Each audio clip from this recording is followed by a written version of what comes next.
Pemangku hajat pada malam hari ini yang berbahagia Bapak Oting Afandi. Alhamdulillah dengan manakib Tuan Syekh Abdul Qadir Jailani, Hmm. Allah selalu melindungi beliau beserta keluarga besarnya, dijauhkan dari balak, bahaya dan musibah, dipanjangkan usia dunianya, Amin. disehatkan badannya, Amin. dimudahkan segala urusannya, Amin. diluaskan rezekinya, dikabulkan hajat-hajatnya, dan dibahagiakan kehidupan Amin. dunia dan akhiratnya. Amin. Ya Rob. Allahumma amin. Juga kepada kita semuanya, ikhwan wal akhwat rahimakumullah. Allah Subhanahu wa taala telah memberikan petunjuk dan informasi kepada kita semuanya bahwa tujuan penciptaan kita adalah untuk beribadah kepadanya. Wa ma khalaqtul jinna wal insa illa liya'budun. Dan tidaklah aku ciptakan jin dan manusia kecuali untuk beribadah. Di dalam tafsir Al-Jailani, tafsir yang ditulis oleh Syekh Abdul Qadir Jilani, saya punya kitabnya tafsir yang terjemahan yang dikasih langsung oleh tangan beliau, Bapak Profesor Dr. Syekh Muhammad Fadil. Itu dikasih ketika manakib Jawa Timur di Malang, tapi dibelikan oleh Mami Nur yang dari Malang. Di situ diterangkan bahwa tafsir kalimat liya'budun itu beliau tafsirkan dengan makna liya'rifun. Tidaklah aku ciptakan jin dan manusia kecuali untuk mengenalku. Karena menurut beliau dari penafsirannya, bagaimana kita beribadah kepada Allah kalau kita tidak mengenal siapa yang kita ibadahi? Maka bukan hanya beliau Syekh Abdul Qadir Al-Jilani, beberapa mufassir juga memaknai bahwa kalimat yang tertuang liya'budun itu memiliki makna liya'rifun. Ikhwan wal akhwat rahimakumullah, kalau tujuan kita hidup ini adalah untuk beribadah kepada Allah Subhanahu wa taala, maka makna ibadah itu sendiri adalah mempersembahkan, mempersembahkan segala yang sudah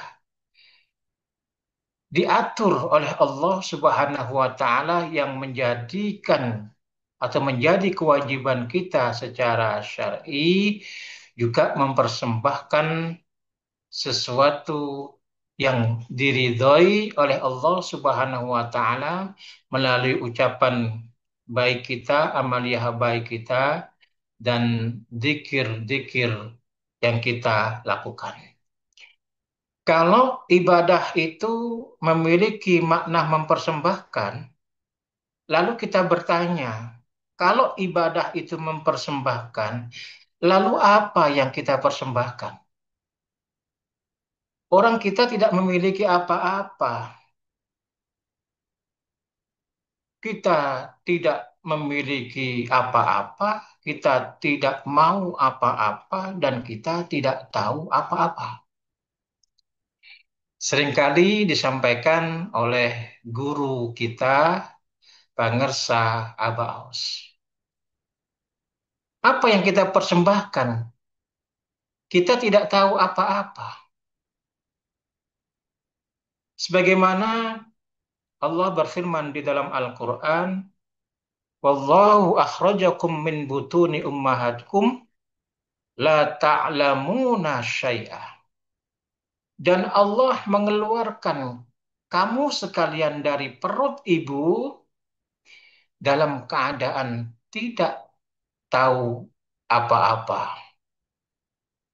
Wa ja'ala lakumus syam'a wal absara wal afidah la'allakum tashkurun, dan kemudian Allah menjadikan bagi kamu pendengaran, penglihatan dan rasa supaya kalian semua bersyukur.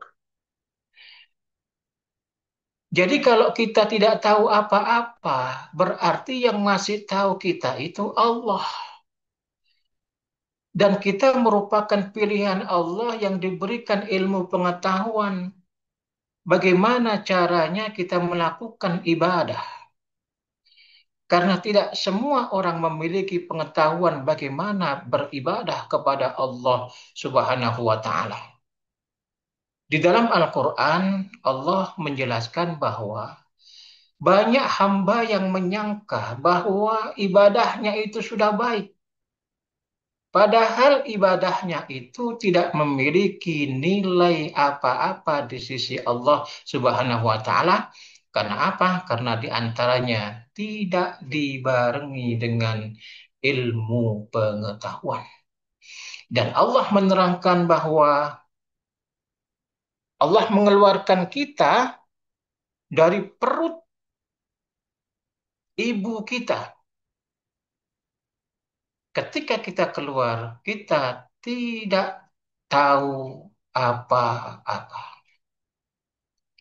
Oleh karena itu, ikhwan wal ahwat rahimakumullah, ketika kita tidak tahu apa-apa, maka timbul kesadaran murni pada diri kita bahwa kita tidak bisa beribadah secara benar kecuali ibadah itu diberikan ilmu oleh Allah Subhanahu wa Ta'ala.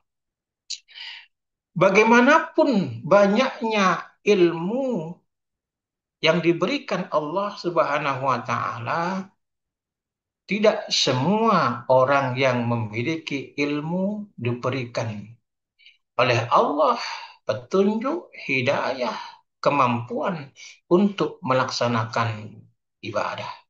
Dan kita bersyukur kepada Allah dijadikan sebagai orang yang mau dan mampu serta diberikan pengetahuan oleh Allah Subhanahu wa Ta'ala untuk beribadah. Ikhwanul afat rahimakumullah. Di ayat yang saya bacakan tadi bahwa Allah menjelaskan kita dikeluarkan Allah dari perut ibu. Jadi perut ibu.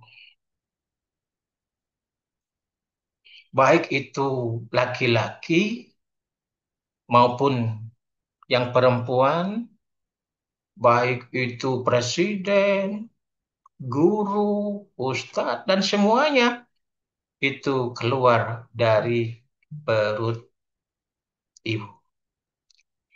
Artinya karena kita sering karena kita mengetahui bahwa kita dikeluarkan dari perut ibu semuanya, dari presiden sampai tukang sapu itu keluar dari perut ibu. Oleh karena itu eh, ibu-ibu kalau suaminya lagi marah-marah, nggak usah diajak marah juga. Ketika suaminya marah-marah, hadapi di hadapan suaminya itu, nggak usah marah-marah. Cukup angkat roknya ibu ke atas sedikit demi sedikit dan bilang sama suaminya, kamu dulu keluar dari sini, ayo kembali ke sini. Nah ini, ikhwan wal akhwat rahimakumullah, semuanya keluar dari perut ibu dalam keadaan tidak tahu apa-apa. Nah, oleh karena itu, kalau istri kita marah, sedang dalam keadaan marah kepada kita sebagai seorang suami, banyak literatur yang mengatakan bahwa kesabaran seorang suami terhadap istrinya yang tukang marah-marah, istilah katanya cerewet, itu bisa mengangkat derajat dari seorang suami itu menjadi kekasihnya Allah Subhanahu wa taala kalau mau bersabar atas cerewetnya marah istri kita. Banyak cerita yang mengungkapkan ada seorang ulama wali kutub ya yang bernama Syekh Ar-Rifai. Masya Allah, beliau wali kutub. Wali kutub itu wali yang tertinggi. Bahkan beliau ada yang menyatakan sebagai wali Autadul Arba'ah yang menjaga bumi, empat wali penjaga bumi dari empat arah, di antaranya itu Syekh Ar-Rifai. Loh, istrinya itu tukang marah. Bahkan di dalam satu kitab diterangkan, saking marahnya istrinya terhadap Syekh Ar-Rifai sampai pernah dipukul sama kayu yang dipakai untuk memasak sehingga bajunya itu terkena goresan arang yang dipakai untuk mukul. Tapi beliau sabar. Beliau sadar bahwa istrinya itu adalah merupakan amanah dari Allah Subhanahu wa taala. Bahkan ada kisah yang menarik. Seorang waliullah yang bernama Syekh Abdurrahman Bajalban, Masya Allah. Istrinya tukang marah, cerewet, mulai dari bangun tidur sampai tidur lagi. Selalu marah-marah. Tetapi Syekh Abdurrahman Bajalban ini sosok yang sabar atas apa yang dilakukan oleh istrinya. Tapi pada suatu saat beliau ingin tenang dari kicauan kemarahan istrinya, dia bermaksud untuk berkhulwat. Datanglah dia di sebuah bukit atau di tengah bukit di tengah hutan, didapatinya di sana juga ada orang yang berkhulwat di situ. Beberapa waktu kemudian sama-sama lapar. Nah, orang yang ditemui di bukit itu satu orang berdoa dengan tawasul. Ya Allah, saya bertawasul dengan wali yang bernama Syekh Abdurrahman Bajalban. Ya. Tetapi suara ini tidak didengar oleh Syekh Abdurrahman Bajalban. Kemudian dia berwasilah doa kepada Allah Subhanahu wa taala, turunlah makanan itu Thariqul adah, di luar nalar ya. Allah kalau sudah memberikan rezeki kepada manusia dari arah yang tidak disangka-sangka. Kemudian yang satunya juga berwasilah kepada Syekh Abdurrahman Bajalban ini. Kemudian turunlah minuman-minuman. Nah, lalu kemudian dua orang ini menunjuk kepada Syekh Abdurrahman Bajalban. Syekh Abdurrahman Bajalban itu tanya dulu kepada dua orang ini. Bagaimana engkau berdoa sehingga Allah mengabulkan doamu? Aku berdoa dengan wasilah seorang wali yang ada di daerah sini, tidak jauh dari sini. Kemudian Syekh Abdurrahman Bajalban ini berdoa kepada Allah, ya Allah, aku mohon dengan wasilah yang diwasilahi kedua orang ini, aku mohon berikan rezeki. Ternyata rezekinya itu lebih banyak daripada kedua orang temannya itu.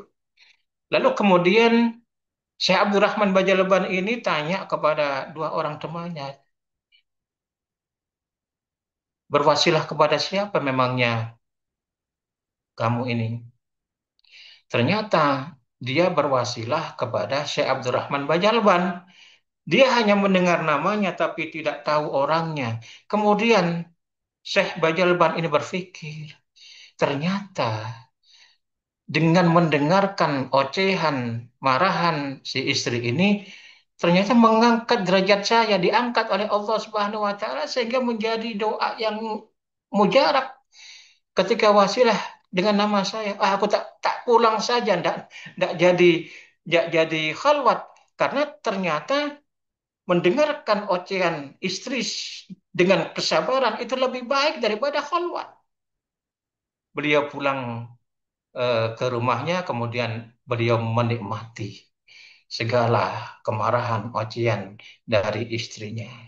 Jangankan seorang wali, seorang sahabat Rasulullah Shallallahu Alaihi Wasallam, Sayyidina Umar pun juga seringkali dimarahi oleh istri beliau dan itu menjadikan diangkat derajatnya. Oleh karena itu, para suami, bapak-bapak sekalian, ya, kita menanamkan kesabaran terhadap apa yang dilakukan oleh istri kita. Kalau istri kita sedang marah, kita coba untuk diam. Kalau bisa tidur, ya. Minum pil tidur. Nah, ternyata kalau kita menyadari bisa mengangkat derajat kita. Ikhwanul akhwat rahimakumullah, karena kita diciptakan untuk beribadah. Ibadah itu mempersembahkan dan kita tidak tahu apa-apa. Mestinya kita sadari bahwa ibadah yang kita lakukan itu karena keutamaan dan rahmat, karunia dan rahmat dari Allah Subhanahu wa taala. Kemudian ada kalimat tidak punya apa-apa. Lalu ada kalimat tidak mau apa-apa, tidak tahu apa-apa, tidak mau apa-apa, tidak punya apa-apa. Artinya, kesemuanya itu adalah merupakan karunia rahmat dari Allah Subhanahu wa taala. Maka apapun yang kita bisa persembahkan, apapun yang kita bisa amalkan, kesemuanya itu adalah karunia dan rahmat dari Allah Subhanahu wa taala. Maka di dalam ibadah itu harus kita sadari bahwa kita ini dibisakan, bukan kita yang bisa. Kita dibisakan. Kita diberikan karunia, rahmat oleh Allah Subhanahu wa taala sehingga kita dimampukan, dibisakan, dimengertikan untuk beribadah dan beramalia secara benar. Apalagi kita sudah ditunjukkan, dipertemukan oleh Allah Subhanahu wa taala dengan wali yang mursidah, guru mursid kita, Pangersa, Abaos, maka kita mencontoh beliau yang tidak, yang beliau menyatakan tidak tahu apa-apa, tidak punya apa-apa, tidak mau apa-apa. Nah, ini akan melahirkan kesadaran secara ruhani bahwa ketika kita akan melakukan ibadah, kita melakukan amalia, sadarilah bahwa semuanya itu adalah dari Allah. Seringkali kita melakukan amalia ibadah, kita tidak disadari bahwa itu semuanya dari Allah, tetapi dari kita sendiri. Kita berinfak, bersodakoh, kita menyadari bukan dari Allah, tetapi dari kita sendiri. Maka akan menghasilkan satu yang kosong. Kecuali kalau kita menyadari ini dari Allah, minallah ilallah. Maka betul sekali dan benarlah Allah menyatakan di dalam Al-Quran, Qul bifadlillahi wa birahmatihi fabidzalika falyafrahu wa khairum mimma yajma'un. Katakanlah Muhammad, dengan karunia dari Allah dan rahmat dari Allah, maka bergembiralah. Bergembira kita di saat melakukan ibadah, melakukan amalia. Dan orang yang melakukan ibadah amalia yang didasari atas kesadaran murni dari Allah untuk Allah, itu adalah sesuatu yang baik, lebih baik dari semua apa yang kita kumpulkan. Wa khairum mimma yasma'un. Ibadah amalia yang semacam itu lebih baik dari semua yang kita kumpulkan. Semoga Allah berkahi semuanya, segalanya, selamanya. Kurang lebihnya mohon maaf yang sebesar-besarnya. Allahul muwafiq ila aqwamit thariq. Wassalamualaikum warahmatullahi wabarakatuh.